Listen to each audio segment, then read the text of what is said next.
I'll be happy to share with you what I believe, but I am not going to tell you you're wrong because you don't believe like I do. I think doors will be opened. Doors are rarely kicked in to disciple someone. I've got two manufacturing geniuses here on the podcast with me. You guys are the uber goobers of manufacturing. We need to go out and mass produce disciples. We need to be cranking these guys out at a rapid, huge rate. We need efficient methodology to make disciples. Don't we, Tony? Don't we, Ray?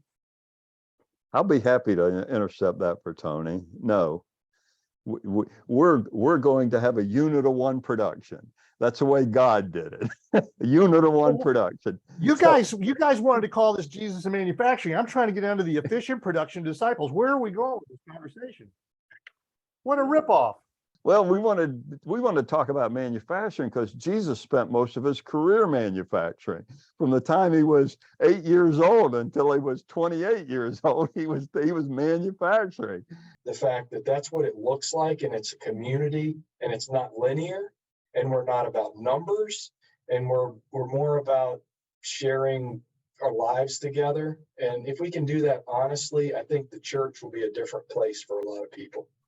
You've been listening to the conversation about Jesus and manufacturing with Professor Tony Schmitz, who's a professor at the University of Tennessee, also on joint faculty with Oak Ridge National Laboratories.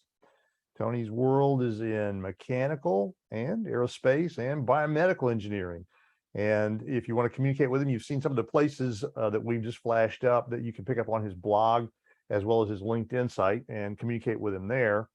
And what we're putting up on the screen right now is some of the touchstones that you can reach out to on the Disciple Dilemma for YouTube, for Instagram, Facebook, LinkedIn, as well as our regular website traffic at thediscipledilemma.com. We're trying to get the word out, folks.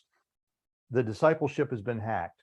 We're all immersed in traditions that go back 18 centuries, and they are not biblical, and they are not good at discipleship. So as Raymond and I are having these conversations with people like Tony, we're trying to get this concept across that just living in the present day world with the present day paradigms is not the best way to manufacture disciples. In fact, the biblical way, version 1.0, Jesus' first way, is it. So please support us, follow us at these social media sites. It helps us get the word out in a very crowded digital marketplace that discipleship has been hacked. And as always, folks, thanks for listening.